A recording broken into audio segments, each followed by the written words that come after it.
Mr. Arun Maira, member of the Planning Commission, Mr. Adnan Serik from the UNIDO, ladies and gentlemen. I have been asked to summarize the deliberations of the 2 days and come out with what are the lessons learned. And in a changing paradigm, what do we do differently? As you will all agree, in these 2 days, we have been exposed to many new ideas and were able to share wonderful experiences from across the world. So it is certainly a very challenging job for me to summarize in, say, a few minutes what was really the issues that were discussed.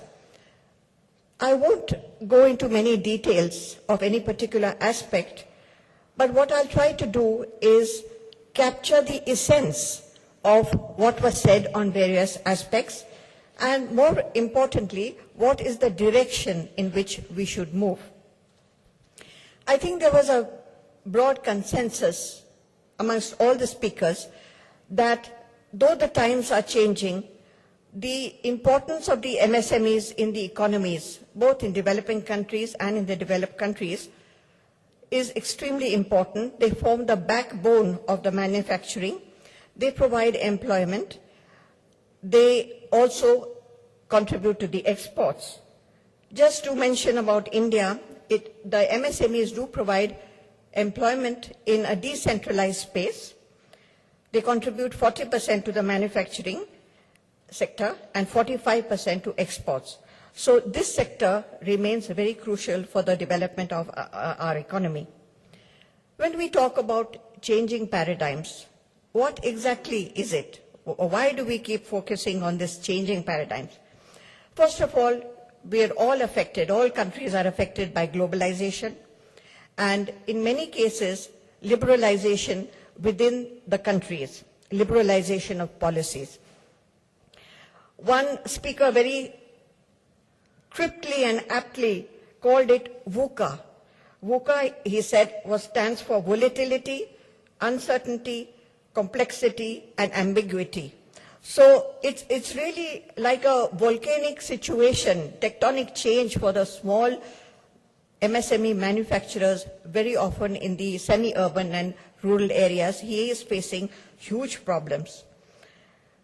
On top of it, there are global recessions. Protectionist winds blow occasionally.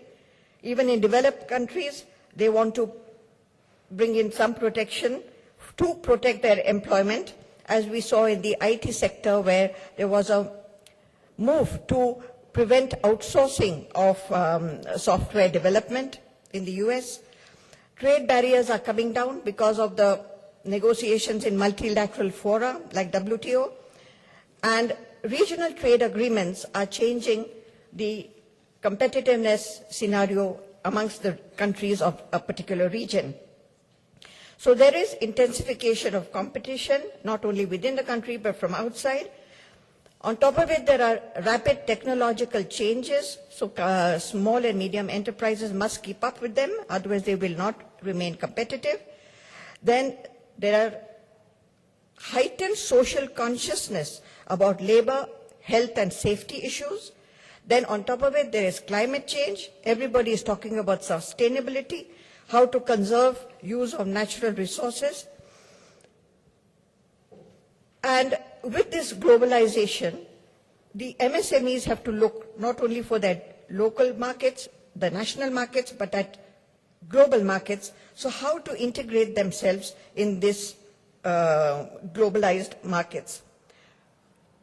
But as you can see, it's a huge panorama of changes that are hitting the MSMEs, and certainly we need to help them address and assist them in meeting all these changes. When we talk of MSME clusters, broadly we can categorize them as the traditional clusters, which are artisanal, skill dependent and local resource dependent. And the other one is the more modern sectors, which are manufacturing, like IT and automobile. So in both sectors, what is important, type of sectors, we have to see how we approach the development in different ways and what is the specific needs of those clusters. For example, traditional cluster, I will just mention two, which were mentioned by the speakers. One is the diamond cutting sector in Gujarat, Surat particularly, and the other one, the leather manufacturing sector in Chennai. The diamond cutting cluster in Surat, the key to success has been the skills of the local community, of the local workers. And what is important is that the cluster has focused on community-based skill development. It was an inherent community initiative that was taken. It's a very high value product, diamonds. So what was important is that there should be a building of trust. The import of the rough diamonds, the distribution to the various workers, helping them do the cutting and then taking it back and then exporting it. Now all this, you cannot have rigid systems and paperwork, etc. A lot depends on your quickness and the trust that you build between the various players. And they certainly have developed international links because they have to buy the rough diamonds from South Africa and other places, and they have to sell it in developed countries' retail stores. Government intervention, policy intervention has been important but specific.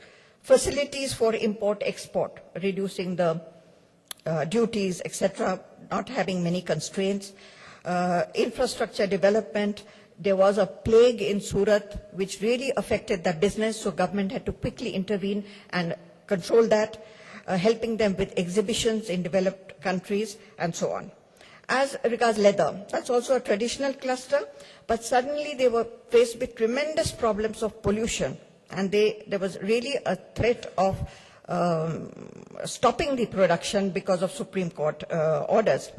But the Central Leather Research Institute, which is based in Chennai, a government institution, moved in quickly, identified the technologies and helped them implement the pollution controlling mechanisms, helped them source the machinery and so on, as also the laying down of standards and controlling the monitoring of the pollution. As regards the auto, the modern cluster, I'll quickly focus on auto and IT. In the 1980s, there was a liberalization policy of the government of India. They allowed more private people to enter the manufacture of cars, which gave a great fillip to the auto component industry. And the industry had to be helped so that they could become part of the global value chain and develop the first tier, second tier, third tier supply chains and link up to the OEMs. These OEMs were able to give the design support, finance support, skill training support, best practices, and also have long-term contracts for purchase, which stabilize the market for the small people. So as you can see, liberalization of government policy led to a huge changes in the way the manufacturing of the auto component took place. And in fact, the success story is so great that today there are some auto component manufacturers in India who are the single suppliers of auto parts to global OEMs. The role of the industry association is very, very significant here. They have the ACMA, which is the Component Manufacturers Association, and CII. So we heard a lot about what was the role of this. The role of BMOs in cluster development as a wider concept is very important for not only for advocacy, but service delivery and access to the support, access to the support programs of the government for the MSMEs. IT is another great success story based in Bangalore. We had a special session on that. The success is really based on the basic intrinsic skill of the local people. Because they were IT savvy, this whole industry grew. But what was also critical was the government support. They had set up the STPI, which is the Software Development Park of India. They developed IT parks, where these units could start their work. Then skill development through IIIT, Indian Institute of Information Technology. Then the customs duties, import duties on hardware, and taking away the duties on the software was an important factor. Giving common facilities, common infrastructure, for example, common computing framework, which is extremely expensive. The small units could not afford it. So it was the government which provided the IBM framework. Creation of bandwidth, exclusive international gateways through satellite. As you know, India has satellite capability, and exclusive gateways were provided. And there were no restrictions for the internet use. And here again, the industry association, particularly NASSCOM, the National Association of Software Manufacturers, provided a great partnership for government. The next item I would like to cover is bank finance. Everybody accepted that bank finance remains, institutional finance remains very critical for growth.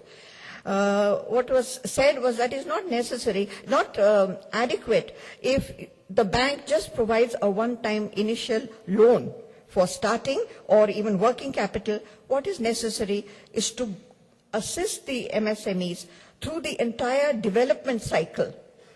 That means one stage of production, but if they want to upscale, again, the bank finance should be there to support. So it's a long-term hand-holding system between the, or sort of partnership between the bank and the MSME, which is critical.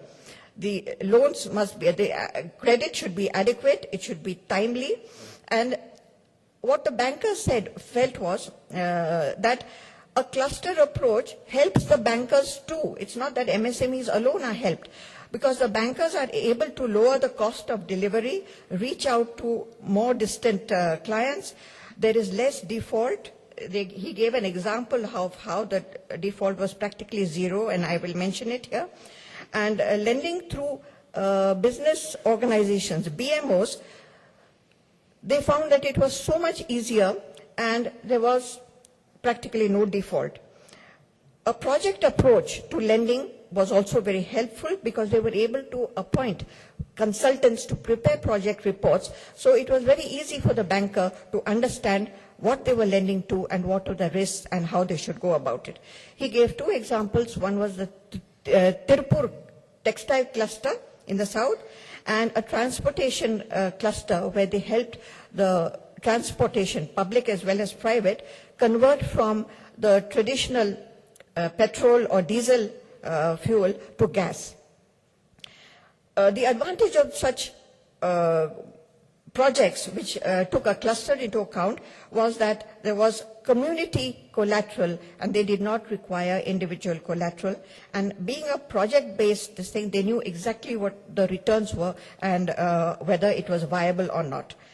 The other innovative thing that they are looking at is software as a collateral. A lot of these MSME IT people have very innovative software and they are selling it and branding it. So whether this branded software can be used as collateral for the loans. The credit guarantee scheme is another innovative thing, and he mentioned how it has really helped commercial banks reach out to MSMEs. He mentioned that as much as 6,700 million rupees were given by commercial banks on the basis of this credit guarantee scheme. Another area they're looking at is helping MSMEs with branding, soft loans for branding, and one more area is how industrial estates loans can be given on the basis of the property tax that will be collected by municipalities. When an industrial estate is set up, naturally they have to go for commercial loans. Part of it is contributed by the units, passed as subsidy by the government, but there is a gap for which they go to the banks. But on what basis will the banks give the loan? So what they did in Vatra industrial estate was that the municipal corporation guaranteed that whatever taxes that will be collected in future, Mr. Bedi, may I just process pause. Mukesh, how much time do we have for this whole session?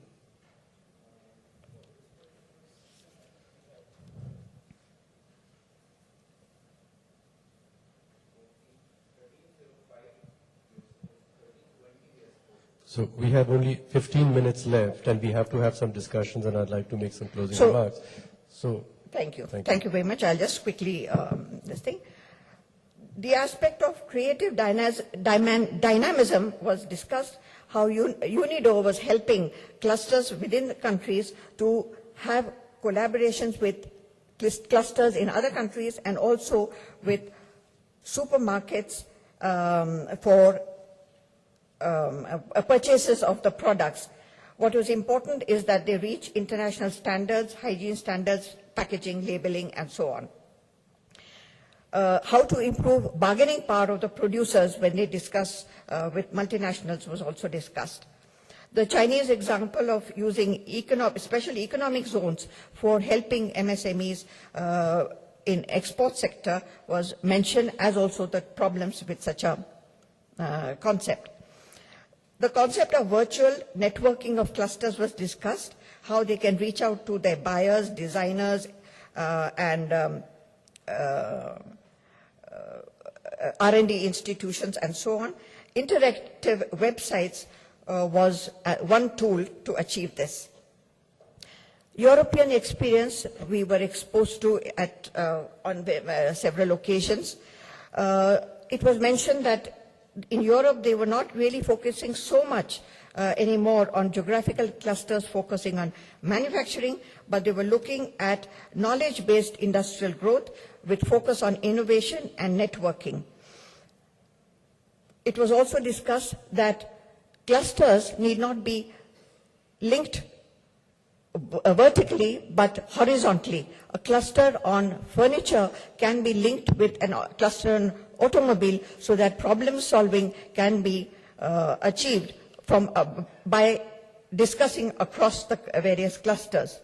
And it was mentioned that solutions can be very often found out near coffee machines when people are discussing informally. Government policies and reviews. What is important is that we need to retailor our government policies to meet the changing paradigms. A mention was made about the missing middle in India, where the policy actually encourages people to remain small, because if they grow, they will not get the benefits on a continuing basis. So how to change this? And the incentivization is one way, but it involves a lot of subsidies, outgo. What could be thought of is disincentives for people not to do things which are not in public interest, like high taxes and penalties for pollution and so on. Critical bottlenecks were discussed: technological upgradation, infrastructure, skill development, and so on. In skill development, what was mentioned was that not only entry point skill development is necessary, but what is important is in-service skill development and upgradation.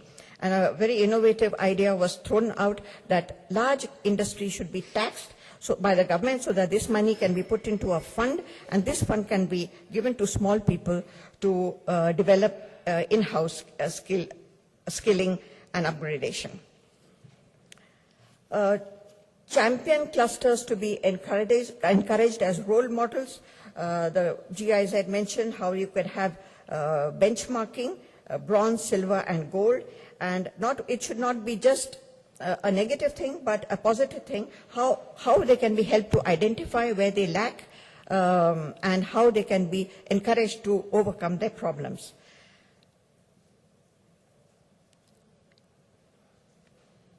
Facilitating sustainable production through clusters was discussed at length. Securing resources for production, waste management, energy efficiency, meet regulatory requirements, sharing of services, creating brands, eco-friendly brands, land use optimization, and sharing of best practices were some of the aspects where production could be encouraged on a sustainable basis. But it was found that if you approach the cluster by saying that having sustainable development, you not only improve the environment, but you yourself can improve your profitability. It really is a very good marketing technique. It's easier for the thing to understand. This is the Unless last he's going to point. give us half an hour, and all of you are going to give us half an hour. I Just think we last should point. accept it. I'll just finish. But scaling up is not so easy. There are many problems like finance problems, technology problems, and so on. I think I will end at that. We had a very interesting session on cluster policy development, and from Latin America, we understood that an evaluation and monitoring was done of government policies, public policies, and it was found that such interventions have certainly helped the MSMEs. Employment has risen, exports have risen, it has been a spur to investment, and there are better linkages. And in fact, government benefited through more taxation by such intervention. So on this positive note, I would like to end, and I thank you very much. Thank you.